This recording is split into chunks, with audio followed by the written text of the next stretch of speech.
በትግራይ ያለው ሁኔታ ሁላችን እንደምንገነዘበው ትግራይ በጣም መጥፎ ሁኔታ ያለ ህዝብ ነው ያለው።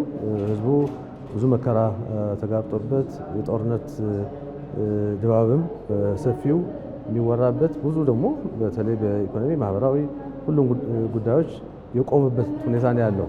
ህዝቡ በጣም በከፍተኛ ጭንቀት ወጣቶች የሚሰደዱበት በተለያየ እግራቸው ወደመራቸው ወደ ሁሉ የሚሄዱበት እዛ ያሉ ወጣቶች ደግሞ እየታፈሱ በቅርብ ሰምታችሁት እንደሚሆን አዲስ ህግ አውጥተው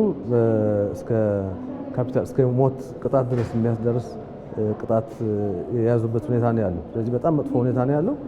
ይሄ እንግዲህ በወጣቱ በሁሉም የሚኖረው ተጽዕኖ በጣም ከፍተኛ ነው። ስለ ትግራይ አሁን ኖርማል የሆነ በሌላ አካባቢ ኖርማል የሆኑ የልማት የዲሞክራሲ ወሬዎች የምታወራበት ሳይሆን የትግራይ ህዝብ ህልውና አደጋ ላይ የተጋረጠበት ወጣቶች ወደ ጎረቤት ሀገር የሚሸጡበት ወደ ውክልና ጦርነት የሚሰማሩበት ሁኔታ ነው ያለው። በጣም አሳዛኝ ሁኔታ ነው ያለው ትግራይ።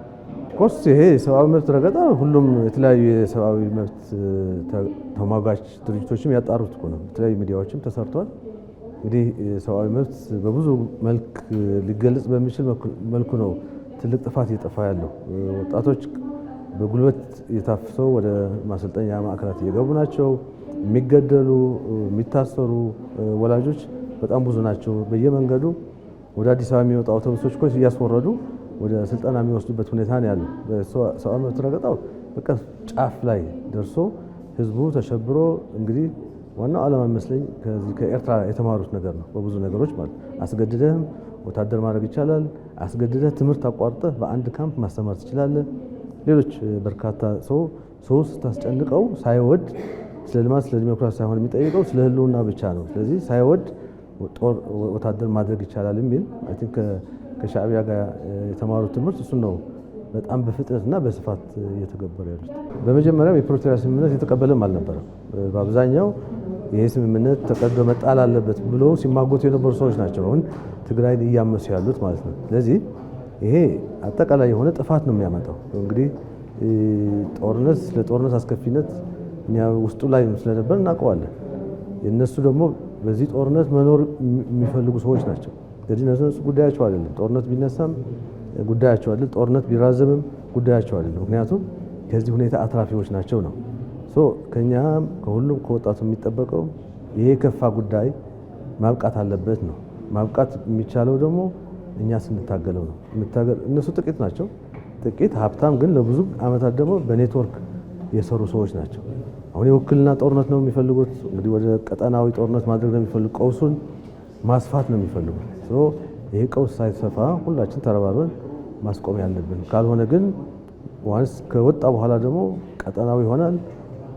በጣም ከፍተኛ ደግሞ ጥፋት ያመጣል ነው። ስለዚህ አሁን አዲስ ሆኖ አማራጭ ሊቀበል አይችልም።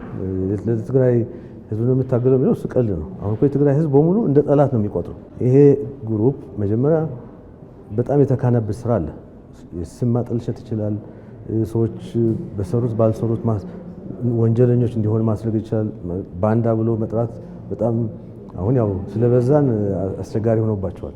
አሁን ህዝቡ በሙሉ ነው የነሱ ጠላት የሆነ ህዝብ እኮ ነው እያለ አልታፈስም እያለ የታገለ ያለው። ስለዚህ ይሄ ለትግራይ እንታገላለን የሚሉት እሱን ድሮም አልነበረም፣ አሁንም ሊሆን አይችልም።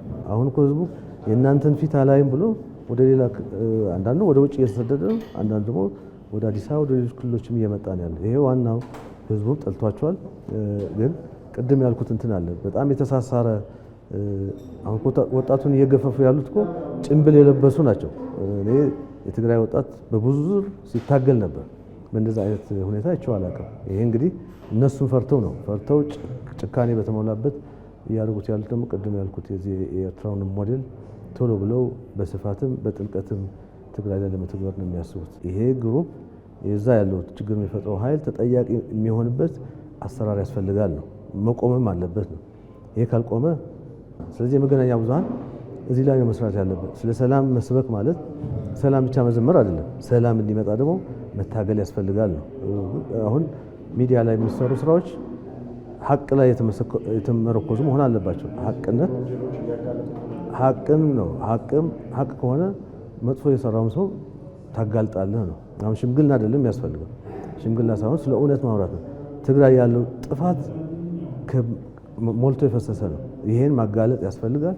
ይሄ ደግሞ ሁሉም ተገንዝቦት ቶታሊ የእነሱን ሀሳብ የምናስቆምበት ሁኔታ ማድረግ አለብን ነው።